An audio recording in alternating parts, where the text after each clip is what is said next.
Sosok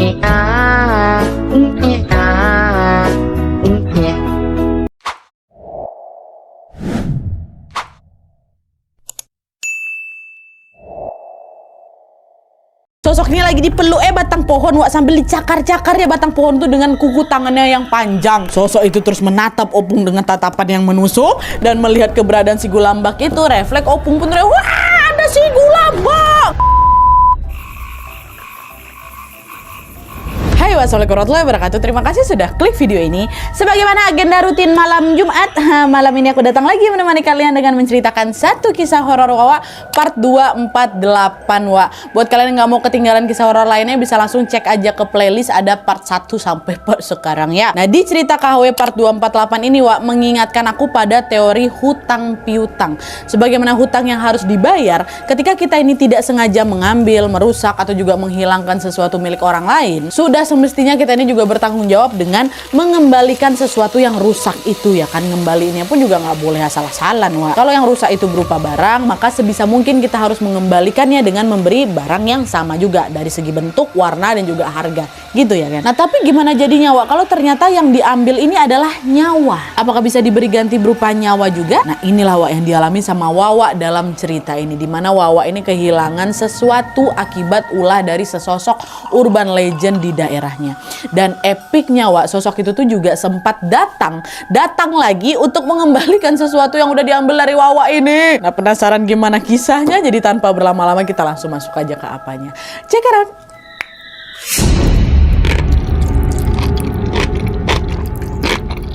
Oke Wak, jadi kisah yang aku ceritakan malam ini dikirim sama Wawa kita yang namanya sama kayak aku, Nadia dari Sumatera Utara. Halo Nadia. Nah, jadi kejadian horor yang diceritakan sama Nadia ini dialami oleh neneknya yang sering dipanggil dengan sebutan Opung. Kejadiannya udah lama kali Wak, sewaktu Opung ini masih muda, tepatnya pada saat Opung baru saja awal-awal menikah. Nah, jadi ceritanya pada masa itu Wak, mayoritas warga di kampung tempat tinggalnya Opung ini tinggal mencari penghasilan dengan cara berladang. Dan ladang mereka ini juga berada jauh tuh di dalam hutan.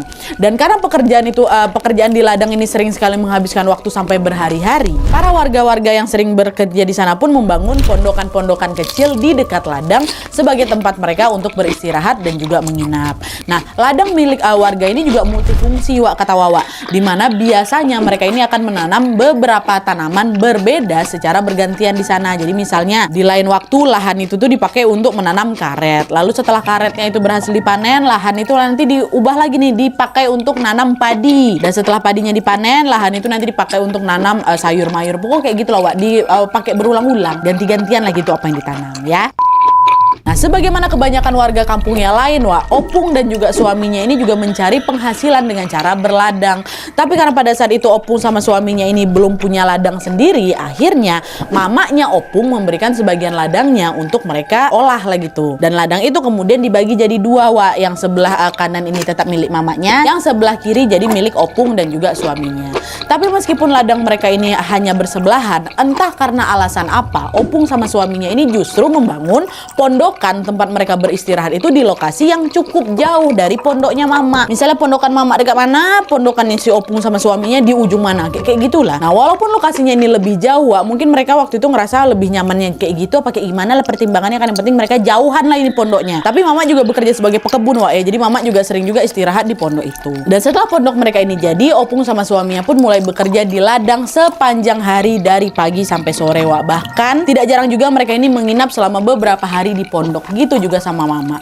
Nah, pada saat itu Opung dan suaminya itu betul-betul bekerja keras sekali lah Wak, karena mereka menargetkan agar dalam waktu seminggu kemudian ladang ini itu udah harus siap nih buat ditanamin padi. Nah, karena sebelumnya ladang itu habis ditanamin karet, maka hal pertama yang mereka lakukan di sana adalah memanen karet-karet itu, dicabutinnya lah semua rumput-rumput liar dan membakar daun-daun kering yang ada di sana. Dan setelah semua karetnya itu selesai dipanen, pada suatu sore suaminya Opung nih bilang, "Dek, abang izin balik ke kampung dulu ya. Ini kan kita udah selesai panen karet nih. Abang mau jual dulu hasil panennya ke pasar," kata si abang kayak gitu. Opung bilang, "Oh iya bang, nggak apa-apa, balik lah. Tapi kalau nanti semua urusan abang udah selesai, abang cepat balik lagi ke ladang ya. Masih banyak ini kerjaan harus kita selesaikan." "Iya iya dek, aman tuh. Udah ya abang berangkat dulu. Kalau misalnya kau takut sendirian dekat pondok ini, nanti malam kau tidurnya sama mama di pondoknya mama. Biar kau juga ada temennya," kata si abang kayak gitu. "Oh iya bang, ya udah sanalah bang pergi," kayak gitu kan. Dah, setelah suaminya si Opung ini pergi, Wak, Opung pun kembalilah melanjutkan aktivitasnya di ladang. Pada saat itu Opung ini masuk lebih dalam, Wak, ke area hutan untuk mengambil terong dan juga beberapa sayur yang ditanam di sana mau masak. Sebenarnya pada saat itu juga langit masih terang, Wak. Tapi karena pohon-pohon yang ada di hutan itu sangat lebat dan juga tinggi, alhasil cahaya matahari pun agak susah menembus tuh ke sana. Jadi suasananya agak remang-remang lah gitu. Dan untuk meramaikan suasana di sana supaya nggak sepi-sepi kali, Opung ini pun ngambil terong itu sambil bersiul-siul. Terus hanya selang beberapa detik setelah Opung bersiul itu, Wak, tiba-tiba terdengar ada suara orang. Ada suara orang yang lagi ngebalas siulannya si Opung. Jadi kalau misalnya Opung siul, orang itu pun juga ikutan siul. Kalau Opung diam, diam juga dia. Awalnya Opung pikir ya itu cuma kebetulan aja. Mungkin suara siulan itu berasal dari warga-warga kampung juga yang juga lagi berladang di sana kan. Soalnya kebanyakan ladang milik warga kan juga ada di dalam hutan kan. Jadi Opung pikir oh itu mungkin orang itu gitu kan. Akhirnya udah Opung pun memilih untuk mengabaikan siulan atau balasan siulan tadi, Wak. Tapi ketika Opung mulai lanjut ngambil terong ini ya, Opung dengar kok macam ada suara batang pohon yang lagi dicakar-cakar gitu, Wak. Kok ada suara cakaran gitu kan. Nah, awalnya Opung ngabaikan tuh suara itu. Tapi lama-kelamaan suasananya makin mencekam lagi. Gegara Opung juga dengar ada suara ringkikan kuda. Ringkian kuda. Kuda siapa berkeliaran di tengah hutan waktu sore-sore kayak gitu kan. Kok jadi ringkian kuda? Semua kejanggalan itu bikin Opung jadi takut nih, Wak. Dan dia nggak berani tuh noleh ke sumber suara. Opung lalu mempercepat pekerjaannya supaya dia bisa balik ke pondok gitu kan. Diambillah beberapa terong lagi. Dan waktu lagi ngumpulin terong-terong yang tersisa ini, Wak, tiba-tiba dari sudut matanya Opung nengok. Ada satu pohon yang macam bergerak-gerak sendiri gitu loh, Wak. Sampai daun-daunnya pada jatuh. Waktu itu lagi nggak ada angin. Dan semua pohon di sana juga nggak ada yang gerak tuh, Wak. Cuman satu pohon tuh aja yang tampak bergoyang-goyang. Nah, bersamaan dengan itu suara cakaran serta suara ringkian kuda tadi masih terdengar juga. Makin ketakutan lah Opung di situ kan. Tapi karena Opung ini juga penasaran itu apa tuh, apa yang sebenarnya lagi terjadi nih kan. Opung pun memberanikan diri, Wak. Noleh lah dia ke arah pohon yang lagi goyang-goyang itu. Lalu ketika Opung melihat ke sana, sekujur tubuh Opung langsung beku, Wak. Gara-gara apa?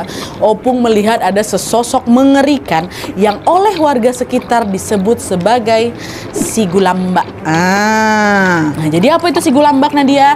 Jadi, Wak, kata Wawa, si Gulambak ini adalah salah satu sosok urban legend yang ada di Tapanuli. Nah, dia ini merupakan sosok siluman berkepala kambing, badannya penuh bulu kan, sudah punya tanduk, matanya merah, kukunya panjang, dan dia mengeluarkan suara seperti ringikan kuda. Jadi suara kuda yang tadi dengar sama Opung itu tuh sebenarnya suara si Gulambak, Wak. Opung udah tahu. Dan ketika Opung melihat ke arah si sosok tadi, sosoknya lagi dipeluk batang pohon, Wak, sambil dicakar-cakar ya batang pohon tuh dengan kuku tangannya yang panjang. Sosok itu terus menatap Opung dengan tatapan yang menusuk, dan melihat keberadaan si Gulambak itu, refleks Opung pun teriak, "Wah, ada si Gulambak!" kata si Opung kan. Saking kagetnya Opung pun sempat melempar semua terong-terong yang dicambut tadi, Wak. Dia langsung berlari sekencang mungkin meninggalkan tempat itu untuk hindarin sosok itu kan. Cuman apa sih, Wak, ketika Opung ini berlari, si sosok si Gulambak itu juga lompat dia dari si pohon, ikut ngejar si Opung. Nggak hilang dia dikejarnya si Opung. Kata Opung, Wak, si Gulambak ini larinya macam gerakan monyet, tau gak? Dan seiring dengan suara hentakan kakinya di tanah, Wak, sosok itu terus menerus mengeluarkan suara ringan kuda tadi tuh. Kayak gitu mungkin kan. Menyadar kok si Gulambak itu lagi ngejar Opung, spontan si Opung langsung teriak, Mama, tolong aku dikejar si Gulambak, tolong, Mak," gitu kan. Nah, suara jeritan Opung ini menggema, Wak, ke seluruh penjuru. Tapi macam yang aku bilang tadi, karena pondokan milik mamanya ini berada cukup jauh dari pondokan miliknya si Opung, alhasil Mama Opung juga nggak ngedenger nih suara anak berteriak ya kan. Pada saat itu Opung tuh betul-betul sendirian di situ, Wak. Dan waktu berlari itu mungkin gegara panik, Opung nih nabrak sebatang kayu gitu, ukurannya besar lah, sampai terjerembab lah Opung. Telentang, telungkup jatuh ya. Jadi wajah sama perutnya itu ke tanah. Dan karena benturan itu juga lumayan keras, Wak, pingsan lah si Opung di situ. Opung pingsan waktu itu cukup lama, Wak, dan baru sadar besok harinya katanya. Dan pada saat itu posisinya Opung ini sudah berada di rumah, bukan di pondok ya. Di rumah dengan dikelilingi sama suaminya, sama mamanya, dan juga keluarganya yang lain. Dengan perasaan lega, keluarga bilang, "Alhamdulillah kau sadar juga. Kok kenapa? Kok bisa tiba-tiba pingsan, ha?" Nah, pertanyaan itu langsung bikin si Opung ini teringat lah sama kejadian menyeramkan yang dialaminya kemarin itu kan. Dengan tubuh yang masih lemas dan juga gemeteran, Wak, Opung ini pun mulailah itu kan menceritakan semuanya. "Mak, kemarin kemarin waktu aku lagi ngambil terong dekat hutan, aku nggak sengaja ketemu si Gulamba, Mak. Dia tiba-tiba ngejar aku, tersandung kayu, aku jatuh, aku pingsan. Pokoknya diceritain itu semua sama si Opung kan. Nah, di situ Mama langsung bilang, oh ya Tuhan, ternyata gitu kejadiannya ya. Pantas saja Mama nemuin kau tergeletak sendirian itu di hutan. Kau tahu nak? Sekarang gantian Mama nih yang cerita, Wak. Jadi ini dari POV-nya Mama ya. Jadi ternyata kemarin waktu Opung itu diteror sama si sosok si Gulamba itu, Mama ini lagi ada di sana, Wak. Lagi berada di ladang juga. Cuman nggak tahu nih kalau anak dikejar si Gulamba, kan jauh tempat mereka kan, pondokan mereka. Cuman Mama waktu itu nginap di pondok. Nah, pada malam harinya ketika langit itu sudah gelap, Wak, Mama ini masuklah ke dalam pondok ya kan. Dia bersiap-siap buat makan malam tuh. Tapi belum sempat makan, tiba-tiba Mama dengar ada suara perempuan, Wak, lagi nangis di luar pondoknya. Karena penasaran, Mama pun langsunglah itu kan keluar juga buat memeriksa keadaan sekitar. Mama mengalihkan pandangannya ke sana kemari kan, nyari nih siapa suara si cewek ini nangis ya kan. Sampai akhirnya pandangan Mama tertuju, Wak, ke arah seorang perempuan berambut panjang lagi berdiri beberapa meter gitu dari pandangannya si Mama, dari pondoknya si Mama kan. Dan perempuan itu ngadap belakang. Jadi Mama nggak tahu nih siapa perempuan itu, orang nggak bisa tengok mukanya kan. Tapi meskipun nggak bisa melihat wajahnya, Wak, Mama ini yakin kalau suara tangisan tadi yang dia dengar tadi memang berasal dari si perempuan itu. Nah, karena takut terjadi sama si perempuan tadi, Wak, Mama pun diambillah lampu teplok, dia berjalan lah itu ngampirin si perempuan ini. Nah, tapi ketika cahaya dari lampu teploknya itu mengenai si perempuan itu, Wak, tiba-tiba si perempuan ini menghilang entah kemana. Nggak ada. Kok hilang perempuan tadi? Kemana dia pergi? Nah, keadaan itulah yang bikin Mama ini mulai takut tuh, Wak. Karena penasaran, Mama pun akhirnya tetap itu berjalan menghampiri titik di mana perempuan itu berdiri tadi. Nah, di lokasi itu bukan perempuan tadi yang dia lihat, Wak. Mama malah melihat ada satu buah labu. Udah pecah, Wak, labunya. Terus bijinya udah nggak ada, jadi cuma tersisa buahnya aja. Di situ Mama bingung kan, dari mana asal labu ini? Aku nggak pernah nanam labu lah di ladangku. Nah, di sini perasaan Mama udah mulai nggak enak tuh, Wak. Dia langsung ingat sama anaknya, sama Opung. Dan untuk memastikan Opung tuh nggak kenapa-napa, pada saat itu juga lah Mama ini langsunglah pergi ke pondoknya Opung, walaupun jauh kan, pergi dia jalan. Nah, terus di tengah perjalanan dengan diterangi sama cahaya lampu teplok yang remang-remang tadi, Wak, barulah di situ Mama tengok ada seorang perempuan yang kondisinya tertelungkup ngadap ke tanah. Dan ketika Mama dekat, Mama memperhatikannya lebih detail lagi, ternyata perempuannya lagi tertelungkup itulah Opung. Langsung berlari kan, didekatinnya si Opung. Dan ketika Mama memeriksa keadaan Opung, Wak, di situ Mama makin kaget lagi ketika melihat pakaiannya Opung ini berdarah, penuh darah gitu, tapi di bagian bawah, Wak, ya mohon maaf. Sekuat tenaga Mama langsung bawa si Opung ini pulanglah ke rumah. Dan karena Opung waktu itu ditemukan dalam keadaan bersimbah darah di bagian situnya pula, pada saat itu juga Mama serta keluarganya langsung manggil dukun beranak, Wak, untuk memeriksa kondisinya si Opung. Dan setelah diperiksa sama si dukun ini, akhirnya ketahuan kalau ternyata pada saat itu Opung dalam kondisi mengandung 9 minggu, Wak. Waktu itu nggak ada satu orang pun yang tahu Opung ini hamil, bahkan Opung sendiri pun nggak tahu kalau dia hamil. Dan sayangnya ketika kabar yang seharusnya membahagiakan ini diketahui oleh pihak keluarga, pada saat itu kondisinya sudah terlambat, Wak, karena Opung mengalami pendarahan hebat hingga dinyatakan keguguran. Dan sedihnya lagi, Wak, ketika Opung ini diperiksa sama si dukun tadi, di situ juga ketahuan kalau gumpalan janinnya Opung itu udah nggak ada. Padahal di usia kandungan 9 minggu tuh Nadia harusnya janin tuh udah mulai terbentuk gitu loh di dalam rahimnya ibu, dan ukurannya kira-kira sebesar buah anggur gitu lah. Nah, panjangnya sekitar 2,5 cm, beratnya mungkin udah ada beratnya mungkin 28 graman kata si Wawa. Nah, gumpalan janin tuh menghilang, tak kemana kan, guguran, nggak ada, nggak keluar gitu, Wak, mohon maaf nih. Nah, alhasil Opung sama keluarga jadi curiga lah kalau kejadian naas ini pasti ada hubungannya lah itu sama si Gulambak ya kan. Dari sana mereka yakin kalau si Gulambak itulah yang sudah mengambil janinnya Opung. Wah, itu kata si Mama. Itulah tadi itu cerita dari POV-nya Mama sama POV-nya Opung ya. Nah, terus, Wak, selama 1 minggu setelah mengalami kejadian menyeramkan itu, Opung pun akhirnya dilarang pergi ke ladang sama Mama sama suaminya juga. Dan karena pada saat itu Opung ini juga masih harus banyak istirahat setelah mengalami keguguran tadi, alhasil Opung pun ya udah nggak protes dengan larangan dari Mama dan suaminya. Tapi karena Opung tuh jadi cuma tinggal sendirian di rumah dan dia tidak banyak kegiatan yang bisa dia lakukan, Wak, selama seminggu itu Opung tuh lebih banyak ngabisin waktunya dengan ngelamun, Wak. Di dalam lamunannya Opung ini sering sekali keingat dengan teror menyeramkan dari si sosok si Gulambak yang dilihat kemarin di hutan doang. Dan setiap kali melihat sosok itu, di dalam hatinya Opung ngerasa sedih, Opung marah, Opung nyesal, Opung ngebatin. Seandainya aku tahu kalau aku waktu itu aku lagi hamil, aku pasti nggak bakal mau tinggal sendirian di hutan sana. Harusnya aku ikut balik aja ke kampung sama suamiku. Kalau aku milih buat balik kampung kemarin, pasti aku nggak bakal ketemu sama si sosok si Gulambak tadi.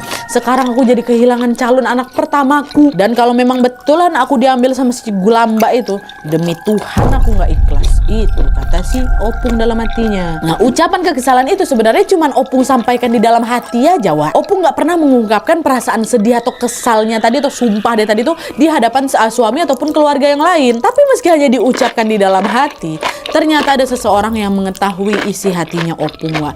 Dia tahu kalau Opung ini masih marah dan nggak ikhlas anaknya menghilang. Siapa dia? Itulah si sosok si Gulambak yang kemarin neror Opung tuh. Dia tahu, entah gimana caranya sosok si Gulambak itu mengetahui isi hatinya si Opung ya. Dan sejak Opung sering berucap bahwa dia nih nggak ikhlas anaknya itu diambil sama si Gulambak itu, tiba-tiba teror yang mengerikan itu muncul lagi, Wak, menghantui si Opung setelah Opung ngebatin kayak gitu. Jadi ceritanya pada suatu pagi menjelang subuh ketika langit itu masih gelap, Wak, Opung ini kebangun gara-gara dia haus. Nah terus Opung ini ngambil lah air minum ya kan. Nah waktu lagi ngambil ini, Wak, tiba-tiba Opung dengar ada orang yang lagi ngetok pintu rumahnya 3 kali. Tok tok tok. Gitu. Opung ngebatin, siapa yang datang bertamu sepagi ini? Awalnya Opung pikir dia salah dengar, Wak. Mungkin itu suara ketukan dari tetangga sebelah lah gitu kan. Tapi ketika Opung mencoba ngabaikan suara tadi, di situ Opung malah dengar macam ada sesuatu yang lagi diseret gitu loh, Wak, bolak-balik di depan pintu rumahnya kayak gitu terus. Dan bersamaan dengan itu pintu rumah ini kembali lagi diketok 3 kali. Nah ngerasa ada yang janggal di sini, Opung bangunin lah suaminya ya kan. Bang, bangun bang, kayak ada tamu tuh depan rumah. Bangunlah bang.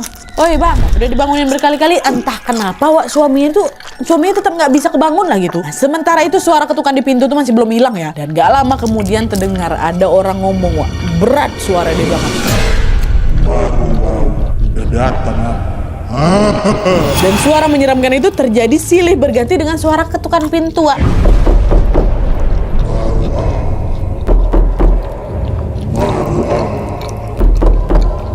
Datang.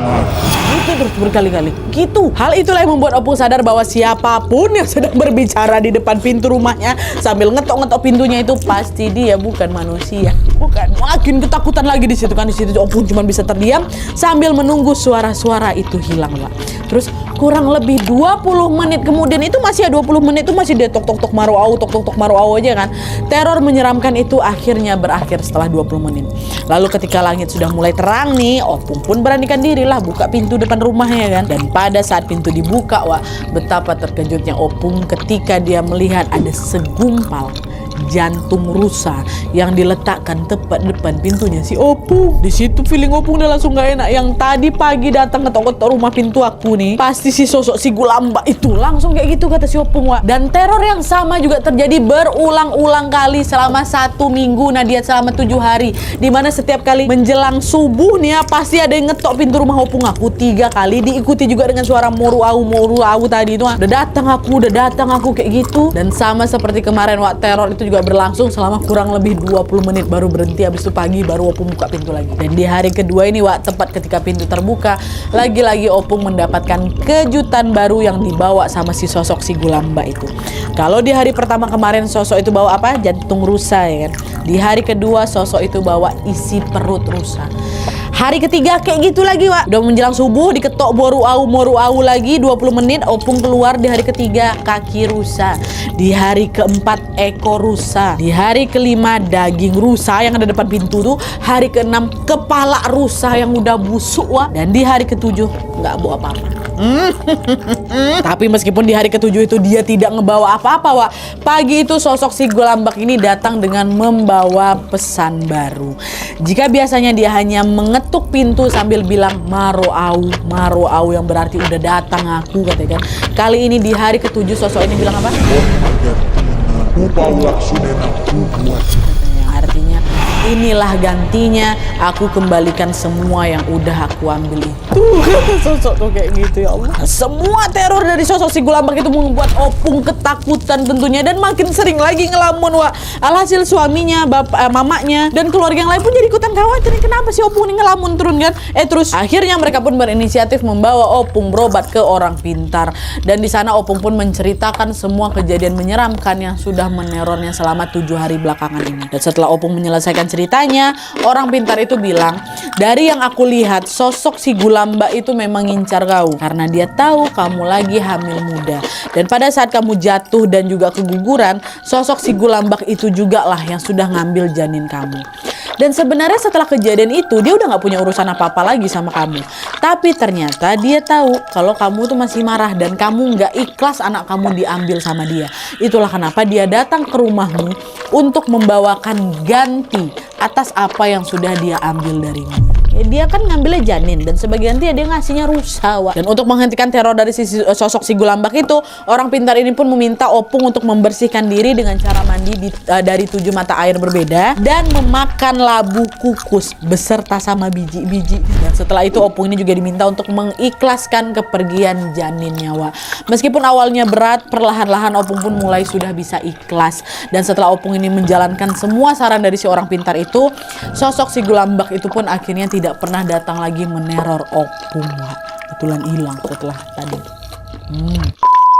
Oke, Wak, jadi itu tadi kisah horor yang dialami sama Opungnya Nadia. Aduh, gimana menurut kalian, Wak? Bagian mana yang paling seram? Ya Allah, menurut aku semuanya seram. Apalagi pas sosok itu datang selama 7 hari berturut-turut ketok pintu buat ngasih ganti atas apa yang sudah diambil dari Opung. Mungkin sosok itu juga ngerasa bersalah kali, Wak, ya. Tapi tetap aja lah, we, gak ada sesuatu yang bernilai sama dengan anak. Namanya juga baru kehilangan calon anak kan, Wak. Walaupun udah diganti dengan apapun, pasti akan sangat sulit mengobati rasa sakitnya Opung. Semoga kejadian yang menimpa Opung ini tidak pernah terulang lagi, dan semoga sosok si Gulambak itu nggak pernah meneror siapapun lagi yang ada dimanapun lah. Tapi bisa juga dia orang yang ngerasa bersalah, Wak, ya. Bisa ya diganti sama rusa, ya Allah. Kalau kalian gimana, Wak? Mungkin juga diantara kalian ada yang punya pengalaman menyeramkan berkaitan sama si Gulambak. Jangan lupa komen di kolom komentar di bawah. Buat Wak Tapanuli, jangan ceritakan apa yang kalian tahu soal si Gulambak di kolom di bawah. Oke, Wak. Jadi sekian dulu videonya. Terima kasih banyak yang sudah menonton. Kalau kalian suka video ini, klik like-nya. Jangan lupa komen di bawah untuk dan saran-saran untuk video selanjutnya.